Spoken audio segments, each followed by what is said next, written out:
అందరికీ నమస్కారం. నేను మీ సూర్య. నా వీడియోస్ మీకు నచ్చినట్టయితే లైక్ చేయండి, షేర్ చేయండి, సబ్స్క్రైబ్ చేయండి. మీ యొక్క అభిప్రాయాన్ని కామెంట్ ద్వారా తెలియజేయండి. కొన్ని రోజులుగా దేశంలో ఇండిగో ఫ్లైట్స్ అనేటువంటివి క్యాన్సిల్ అవ్వడం మనం చూస్తున్నాం. సో ఎందుకు క్యాన్సిల్ అవుతున్నాయి, ఇష్యూ ఏంటి, ఎందుకు ఈ రోజున ఇండిగో 1200 పైగా ఫ్లైట్స్ క్యాన్సిల్ చేయాల్సి వచ్చింది? ఇన్ని ఫ్లైట్స్, థౌజండ్స్ ఆఫ్ ప్యాసింజర్స్, వాళ్ళ యొక్క ఇబ్బందులు, వాళ్ళ గొడవ చేయడము, ఈ ఎయిర్పోర్ట్స్లోనే 2-3 డేస్ ఉండిపోవడము, చాలామంది పెళ్ళిళ్ళు లేదంటే ఇంపార్టెంట్ గ్యాదరింగ్స్ మిస్ అయిపోవడము, ఇవన్నీ జరుగుతున్నాయి. ఇక్కడ ఈ ఫ్లైట్స్ ఎందుకు క్యాన్సిల్ అయ్యాయి, రీజన్ ఏంటి, ఇండిగో సంస్థ చేస్తున్నటువంటి ఈ దోపిడీ ఏంటి, అలాగే ప్రజల యొక్క సమస్య, ఇప్పుడు ప్రభుత్వం యొక్క తీరు ఎలా ఉందనేటువంటిది కూడా మనం చూద్దాం. ముందుగా ఈ యొక్క ఫ్లైట్స్ డిలే అనేటువంటి అంశాన్ని ముందుకెళ్ళేటప్పుడు ముందు మనం పైలట్ యొక్క సిచ్యువేషన్ బట్టి మనం మాట్లాడాలి. సో ఫ్లైట్స్ అనేటువంటివి నడిపేటప్పుడు సో పైలట్స్ కానీ క్రూ కానీ చాలా హెల్తీగా ఉండాలి. వాళ్ళకి ఎటువంటి నీరసం కానీ లేదంటే ఫెటిక్ కానీ ఉండకూడదు. సో హెల్తీగా యాక్టివ్గా ఉంటే మాత్రమే మనకి ఫ్లైట్ సర్వీస్ అనేటువంటిది పర్ఫెక్ట్గా ఉంటుంది. లేకపోతే చాలా ఇష్యూస్ ఫేస్ చేస్తాం. ఇది ప్రధానంగా మనకి అందరికీ తెలిసినటువంటి విషయం. ఇక్కడ నుంచి మనం పాయింట్ స్టార్ట్ చేసుకుంటే, ఈ ఫ్లైట్స్ యొక్క పైలట్స్ యొక్క క్రూ యొక్క ముఖ్యంగా పైలట్స్ని దృష్టిలో పెట్టుకుని ఇంటర్నేషనల్గా కొన్ని చట్టాలు ఉన్నాయి.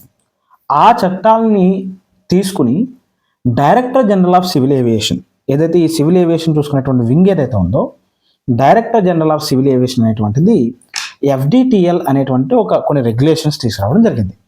ఫ్లైట్ డ్యూటీ టైం లిమిటేషన్ అనేటువంటిది ఈ FDTL అనేటువంటిది. ఈ FDTL ద్వారా కొన్ని రూల్స్ అండ్ రెగ్యులేషన్స్ తీసుకొచ్చి, మేజర్గా ఈ రూల్స్ అండ్ రెగ్యులేషన్స్ యొక్క ఆబ్జెక్టివ్ ఏంటంటే safety of the pilot and crew. వీళ్ళు ఎప్పుడైతే సేఫ్టీగా ఉంటారో రిమైనింగ్ ప్యాసింజర్స్ అందరూ కూడా సేఫ్టీగా ఉంటారు. దట్టు సో ఎంటైర్ చాలా ఫ్లైట్స్కి ఇది అనుసంధానం అవుతుంది. కాబట్టి ఇప్పుడు ఇండియా అనేటువంటిది ఏవియేషన్ సెక్టార్ని చాలా డెవలప్ చేస్తుంది. కాబట్టి దీని దృష్టిలో పెట్టుకుని ఫ్యూచర్లో ఎటువంటి ఇబ్బందులు లేకుండా, ఎటువంటి యాక్సిడెంట్స్ లేకుండా ఒక మంచి రెగ్యులేషన్స్ అనేటువంటిది తీసుకురావడం జరిగింది. ఈ FDTLలో ఫస్ట్ ఇంపార్టెంట్ పాయింట్ ఏంటంటే, ఈ పైలట్స్ ఎవరైతే ఉంటారో వీళ్ళకి 48 అవర్స్ ఖచ్చితంగా రెస్ట్ ఇవ్వాలి. ఇంతకుముందు 36 అవర్స్ ఉండేది, 48 అవర్స్, అది కూడా కన్జిక్యూటివ్ డేస్, అంటే ఈ రోజు రేపు కూడా కలిపి ఇవ్వాలి. అప్పుడొక రోజు కాకుండా ఈ రోజు సెలవిస్తే ఈ రోజు ప్లస్ రేపు, అలా 48 అవర్స్ అంటే 2 డేస్ ఖచ్చితంగా కన్జిక్యూటివ్గా వీళ్ళకి రెస్ట్ ఇవ్వాల్సి ఉంటుంది పైలట్స్కి. ఇంతకుముందు 36 అవర్స్ మాత్రమే ఉండేది. సెకండ్ రూల్ ఏంటంటే రెస్ట్ అండ్ లీవ్. ఎవరైతే ఈ పైలట్స్ ఎవరైతే ఉంటారో వీళ్ళకి కావాల్సినటువంటి రెస్ట్ ఎప్పటికప్పుడు ఇవ్వాల్సిన అవసరం, ఈ యొక్క సిబ్బందికి ఇవ్వాల్సినటువంటి రెస్ట్ అనేటువంటిది ఖచ్చితంగా ఈ ఎయిర్లైన్స్ అనేటువంటివి చేయాలి.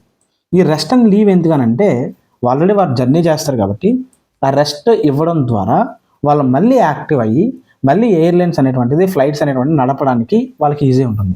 సో ఇందులో భాగంగా 24 అవర్స్ టైం పీరియడ్లో 10 అవర్స్ ఖచ్చితంగా రెస్ట్ ఉండాలి. ఈ 10 అవర్స్ అనేటువంటిది రెస్ట్ ద్వారా వాళ్ళు మరింత యాక్టివ్ అవుతారు. మళ్ళీ వాళ్ళ ఫ్లైట్స్ అనేటువంటిది నడపడానికి కానీ, మేజర్గా వీళ్ళ యొక్క సెక్యూరిటీ ద్వారా ప్రజల యొక్క సెక్యూరిటీని కాపాడడానికి ఈ పాయింట్ కూడా యాడ్ చేయడం జరిగిందనమాట. ఇంకా నెక్స్ట్ ఇంపార్టెంట్ పాయింట్ ఏంటంటే నైట్ ఆపరేషన్స్. సో నైట్ ఈ యొక్క పైలట్స్కి ఫెటిగ్ రావడానికి ఎక్కువ ఇబ్బంది ఉంటుంది. ఫెటిగ్ అంటే వాళ్ళకి అనీజీగా ఉంటుంది. సో మనకు కూడా తెలుసు కదా, చాలాసేపు మనం ఏదైనా వర్క్ చేసిన తర్వాత లేదా కంటిన్యూగా 2-3 డేస్ వర్క్ చేస్తున్నాం అంటే మనకు ఖచ్చితంగా అలసట రావడము, యాక్టివ్గా లేకపోవడం జరుగుతుంది. సో ఇదే సిచ్యువేషన్ దృష్టిలో పెట్టుకుని ఈ నైట్ ఆపరేషన్స్ అనేటువంటి దాని మీద కూడా రూల్స్ అండ్ రెగ్యులేషన్స్ తీసుకురావడం జరిగింది. సో అందులో రెస్ట్ ఉన్నది, అన్నీ ఉన్నాయి. సో ఈ నైట్ ఆపరేషన్స్ కూడా జాగ్రత్తగా పైలట్స్ని దృష్టిలో పెట్టుకుని రూల్స్ అండ్ రెగ్యులేషన్స్ DGCA ఈ FDTL లిమిట్స్లో పెట్టడం జరిగిందనమాట. ఇవన్నీ ఎందుకు తీసుకొచ్చారంటే సేఫ్టీ కోసం. సరే, ఇప్పుడు వీటన్నిటికీ కారణం ఏంటి, ఇవన్నీ చెప్పడానికి కారణం ఏంటంటే, ఇవన్నిటిని ఇండిగో అనేటువంటిది ఒప్పుకోవడం లేదు. ఇండిగో సంస్థ ఇది 2024లో ఈ FDTL లిమిట్స్ తీసుకురావడము, ఇప్పుడు 2025 నవంబర్ కల్లా ఇవన్నీ కూడా అడ్జస్ట్ చేసి ఎప్పటికప్పుడు ఇవన్నీ కూడా పాటించాల్సినటువంటి అవసరం అన్ని ఎయిర్లైన్స్కి ఉంది. కానీ ఇప్పుడు ఉన్నటువంటి ఈ సెక్టార్లో ఉన్నటువంటి సీనియర్స్ ఏం చెప్తున్నారంటే, వాళ్ళు నేషనల్ మీడియాతో మాట్లాడుతూ ఈ రూల్స్ అండ్ రెగ్యులేషన్స్ ఇండిగో పాటించడం లేదు.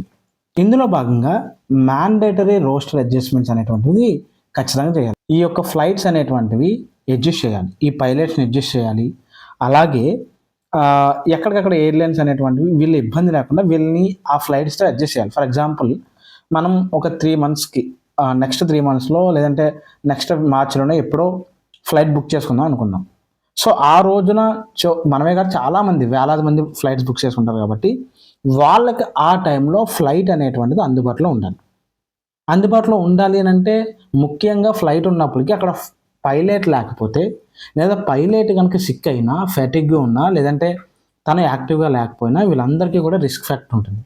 దాంతో ఇలా ఈ క్రూ ఎవరైతే ఉన్నారో వీళ్ళు యాక్టివ్గా ఉన్నటువంటి వాళ్ళని ఈ ఫ్లైట్స్తో అడ్జస్ట్ చేయాలి.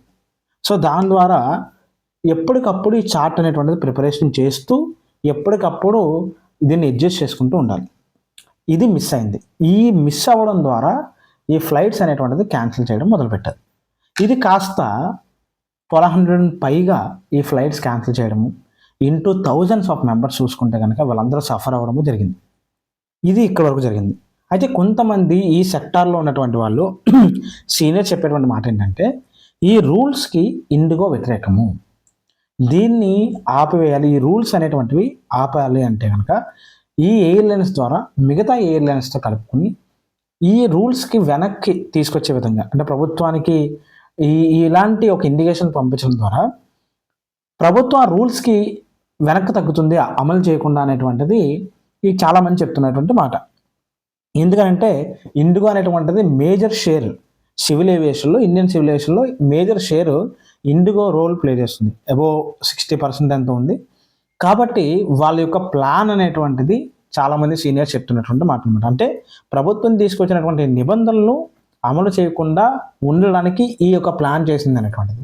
అంటే వీళ్ళ యొక్క ఉద్దేశం ఏంటంటే ఈ యొక్క పైలట్స్ని కానీ మిగతా ఎయిర్ హోస్టెస్ కానీ సిబ్బందిని కానీ ఎక్కువ ఉపయోగించుకోవడం ద్వారా ఎక్కువ సంపాదించవచ్చు అనేటువంటిది. దాని తర్వాత ప్రధానంగా సరే ఇది అయిపోయిన తర్వాత ఇక్కడ మనకి వెంటనే ప్రభుత్వం స్పందించింది.